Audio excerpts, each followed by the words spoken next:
দেবরাজ শাস্ত্রীর সঙ্গ পেলে সব সমস্যার সুফল মেলে। যে কোনো সমস্যার সঠিক জ্যোতিষ বিচার ও প্রতিকারের মাধ্যমে সমাধানে এক ও অনন্য মাতৃসাধক জ্যোতিষী শ্রী দেবরাজ শাস্ত্রী। তার মহাশক্তি কবজে যে কোনো সমস্যার দ্রুত সমাধান করুন। মাতৃসাধক জ্যোতিষী শ্রী দেবরাজ শাস্ত্রী। নমস্কার। আজকে যে অনুষ্ঠানে আলোচনা করব ভাবছি সেটা খুব গুরুত্বপূর্ণ একটা আলোচনা। কারণ এই আলোচনাটাকে কেন আমি বারবার আপনাদেরকে বোঝাবার চেষ্টা করছি, কারণ আমি বেশিরভাগ মানুষজন যারা আমার চেম্বারে এসছেন তাদের অনেকাংশ মানুষের দেখেছি তারা কিছুটা ভুল সিদ্ধান্তের শিকার হয়েছেন। কীরকমভাবে? আমরা স্যার আমাদের পরিশ্রম তো দিচ্ছি বা কর্মের মধ্যে পরিশ্রম করছি, জীবনে সাকসেস কেন পাচ্ছি না? এটা আপনাদের মনের কথা। কিন্তু এই প্রশ্নটা এমন কিছু প্রশ্ন নয়, কেন আমি আমার কর্ম করব সাকসেস পাচ্ছি না কেন, সেটা আপনাদের মনের কথা। কিন্তু এটার থেকেও সবচেয়ে বড় প্রবলেম আমি একটা জিনিস দেখছি, সেটা হচ্ছে 10th হাউস, অর্থাৎ কর্মের ভাব। আমরা ভুল সিদ্ধান্তের মধ্যে অনেক সময় কাজকর্ম করছি বা আমরা কাজকর্ম করে চলেছি, তাই আমাদের পরিশ্রম অনুযায়ী আমাদের জীবনের সাকসেসফুল জায়গাটা যেটা আমরা দেখতে চাইছি সেটা কিন্তু আমরা পাচ্ছি না। এবার প্রশ্ন হচ্ছে যে আমি স্যার ভুল কর্মটা বুঝবো কি করে? কারণ এটাই আপনার প্রথম বোঝার কারণ হচ্ছে আপনি আপনার পরিশ্রমের মধ্যে কোনো ঘাটতি রাখছেন না তো? না স্যার, একদম কোনো ঘাটতি রাখছি না, একদম পরিশ্রম কিন্তু আমি প্রতিনিয়ত করছি। তাহলে জীবনের সাকসেসফুল জায়গায় আপনি আপনাকে দেখতে পাচ্ছেন না কেন? কেন আমরা তো ছোটোবেলা থেকে শুনেছি কর্ম করলে সাকসেস পাওয়া যায়। তা আমি তো আমার জীবনের কর্মটা আমি করছি, কিন্তু আমি সাকসেসফুল জায়গায় দেখতে নিজেকে পাচ্ছি না কেন? কারণ আপনি যে কর্মটা আপনি করছেন সেই কর্মটা কি আপনার জন্য সুটেবল? স্যার এত বড় প্রশ্ন তো আপনি করলেন, এটা তো আমরা অনেক সময় খেয়াল করে দেখি না। এই জায়গাটাই আমি বলছি, কেন বেশিরভাগ ক্ষেত্রে আমরা দেখেছি ভুল প্রতিকার ভুল সিদ্ধান্তে গিয়ে মানুষজন পয়সা যেমন নষ্ট হয়েছে, কারণটা হচ্ছে তারা রোগটাই ধরতে পারেনি। আমি যখন আপনার চেম্বারে আমার চেম্বারে এলে সেই ব্যক্তিটাকে বললাম আপনি যে কর্মটা করছেন সেটা আপনার জন্য নেগেটিভ কর্ম, তাই আপনি আপনার জীবনের ডেভেলপমেন্ট পাচ্ছেন না। তাহলে স্যার কি করণীয়? আমি বললাম কিচ্ছু প্রতিকার আপনাকে করতে হবে না, যা প্রতিকার আছে সব খুলে ফেলুন। বললে তাহলে স্যার আপনি কর্মটাকে পরিবর্তন করুন, আমার যে ডিসিশন আমি আপনাকে দিচ্ছি সেই ডিসিশন অনুযায়ী চলুন, দেখুন 6 মান্থে আপনার রেজাল্ট। 3 মাস পর সেই মানুষটি এসে বলছেন স্যার প্রতিকার এতগুলো ধারণ করে যে রেজাল্ট পাইনি, প্রতিকার খুলে আমি কিন্তু অনেক ভালো আছি এবং রেজাল্ট বুঝতে পেরেছি আমার পরিশ্রমটা যেন সার্থকতার জায়গায় পৌঁছাচ্ছে। আইলা আপনাকে তো আমি কোনো প্রতিকার দিলাম না, শুধু প্রেডিকশনটা করে দিয়েছিলাম। এই যে সঠিক সিদ্ধান্ত ভুলে মানুষ কিন্তু ঘুরে বেড়ায়, এই জায়গাটা হচ্ছে মেন ব্যাপার। আপনি যদি সঠিক সিদ্ধান্তের মধ্যে না থাকেন তাহলে আপনি আপনার জীবনে যেটা আপনি চাইছেন আপনার ফসল, সেই ফসল আপনি কোনো মতেই পাবেন না। বিচারটা কই? যেমন ষষ্ঠ থেকে আমরা কারোর অধীনে কর্ম করছি, যখন কারোর অধীনে যেমন বুঝি যেটাকে চাকরি বলা হয়, কিন্তু তার থেকেও যেটা হচ্ছে ওই জায়গাটা আমাদের জীবনের কনফিডেন্স মানে কম্পিটিশনটাকেও বোঝা হয়। আপনি কতটা কম্পিটিশনের মধ্যে নিজেকে তৈরি করছেন সেটাও নির্ভর করবে 6th হাউস। আজকে যারা কর্ম নিয়ে চলছেন যেই কর্মই আপনি করুন, আপনি আপনার পরিশ্রম দেওয়ার সত্ত্বেও আপনি আপনার জীবনে সাকসেস পাচ্ছেন না, মানেই আপনার কোথাও হরোস্কোপের কানেকশানে ভুল সিদ্ধান্তের শিকার আপনারা হয়ে আছেন এবং আপনারা ভুল পথে পরিচালিত করছেন, তাই গন্তব্যস্থল দেখতে পাচ্ছেন না। সব জায়গায় যে প্রতিকার খুলিয়ে কাজ দিয়েছে এটা নয়, কিছু কিছু ক্ষেত্রে প্রতিকার পড়াতেও হয়েছে, তাই কার্যকারিতা পেয়েছে। তাহলে এই 10,000 একটা বিশাল বড় ভূমিকা পালন করে, কারণ আপনি আপনার অর্থ ইনকাম করতে চাইছেন একটা পরিশ্রমের দ্বারা, কিন্তু কিসের মাধ্যমে? কর্মের মাধ্যমে। সেই কর্মটাই যদি আপনার ভুল সিদ্ধান্ত থাকে তাহলে আপনার পরিশ্রমটা বৃথা যাবে, অর্থ আপনার জীবনে সেইভাবে অস্থাবর সম্পত্তির মধ্যে কোনো মতেই আপনি আপনার জীবনটাকে দেখতে পাবেন না। তাই আপনারা করছেন। আমি তো বারবার বলি যে মানুষের জীবনে সমস্যা এমনি এমনি হয় না, সমস্যার কিছু কারণ আছে। বিবাহিত লাইফ ডিস্টারবেন্স হচ্ছে, থার্ড পার্সন ইনভলভমেন্ট। এই থার্ড পার্সন ইনভলভমেন্টের জায়গাটা আগে ছিল না, হঠাৎ করে প্রভাবিত হলো। কেন হলো? এই জিজ্ঞাসা চিহ্নগুলো যাদের মাইন্ডে আসে তারাই আমার কাছে পৌঁছায়, আর যারা পৌঁছায় তারা সঠিক রাস্তা যেমন পায়, সঠিক প্রতিকারটা পায়।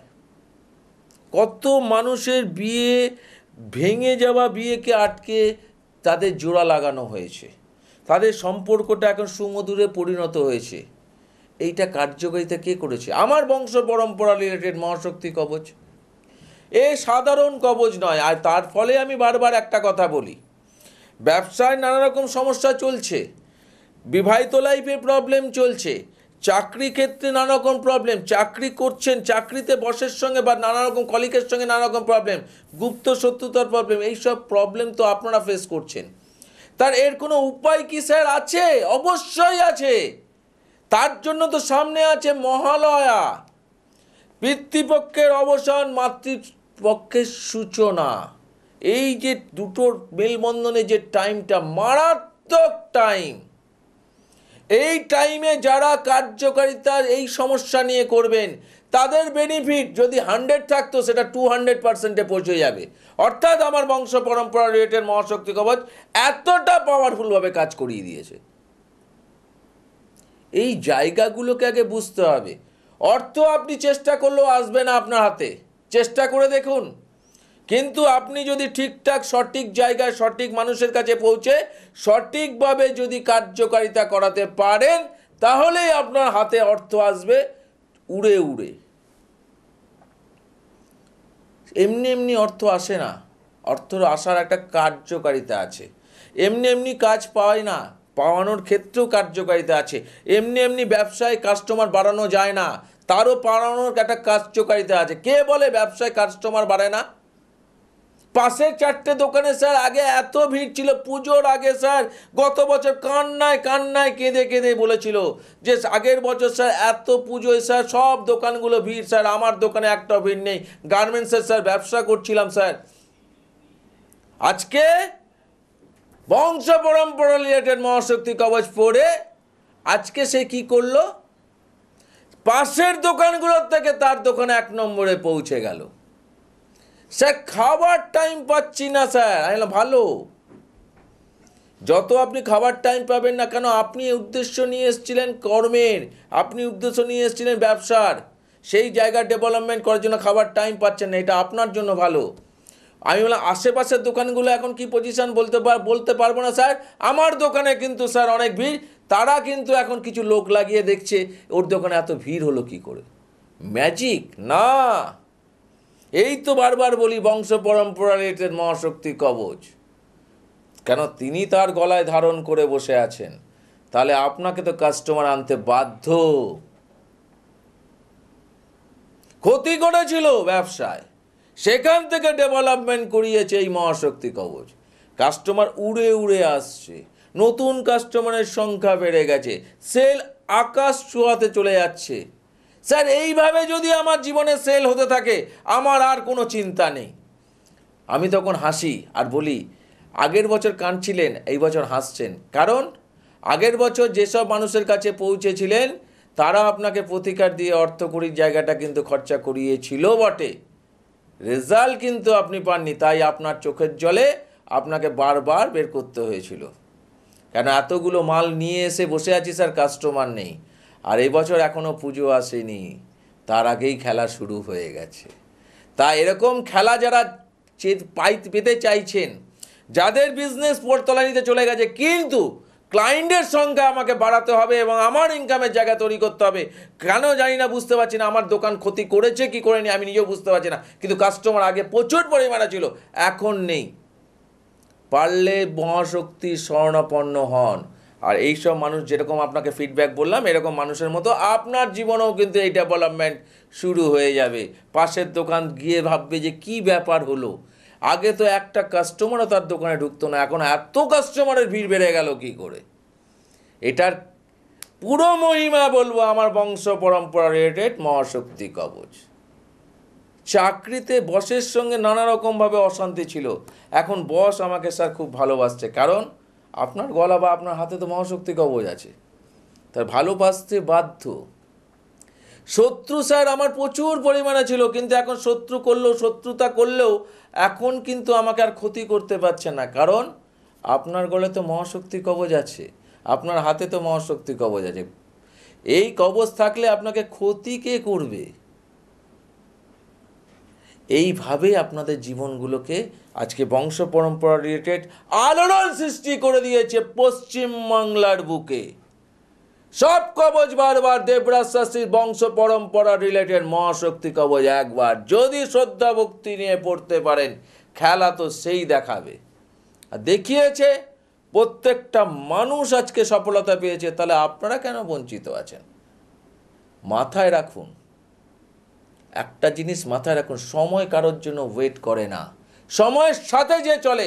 এইসব ব্যক্তিরা সময়ের সাথে চলতে আরম্ভ করেছিল, সঠিক মানুষের কাছে আসতে আরম্ভ করেছিল, এবং সবচেয়ে বড় জিনিস বংশ পরম্পরা রিলেটেড মহাশক্তি কবচ তারা ধারণ করতে পেরেছে, তাদের ডেভেলপমেন্ট তারাই পেয়েছে। তাই তো আমি বারবার একটা কথা বলি, আমার কবচ পড়ার পর আপনাকে কাজ পেতে বাধ্য।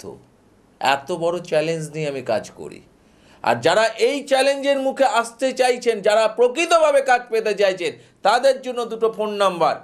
বারবার জিজ্ঞাসা করবেন না অমুক জায়গায় বসেন কি অমুক জায়গায় বসেন, আমি আবারও বলে দিচ্ছি, প্রত্যেক শুক্রবার পাবেন রাসবিহারীতে, প্রত্যেক শনি রবিবার পাবেন চুঁচুড়াতে, এবং মাসে একবার কৃষ্ণনগর, মাসে একবার দুর্গাপুর, মাসে একবার বর্ধমান।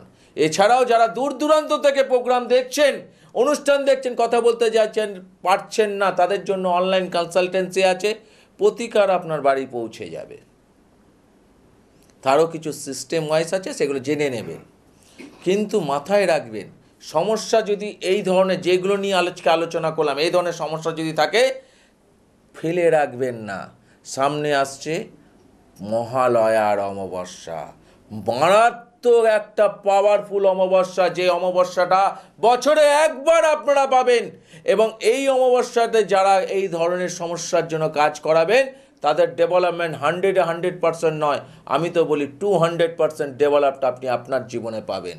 আর এই বলে একটা কথাই আমি আপনাদের বারবার বলতে চাইব, যে আমার কাছে আসার আগে, আমার বংশ পরম্পরা রিলেটেড মহাশক্তি কবচ পড়ার আগে আপনার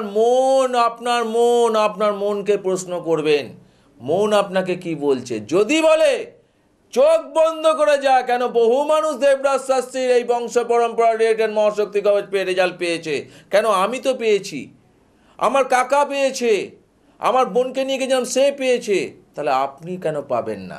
এই বিশ্বাস নিয়ে আসুন, বাদবাকি দায়িত্বটা আমার। এই বলে আজকের মতো অনুষ্ঠান শেষ করলাম, আবার দেখা হবে ঠিক একই সময়। আজকের মতো বিদায়, নমস্কার।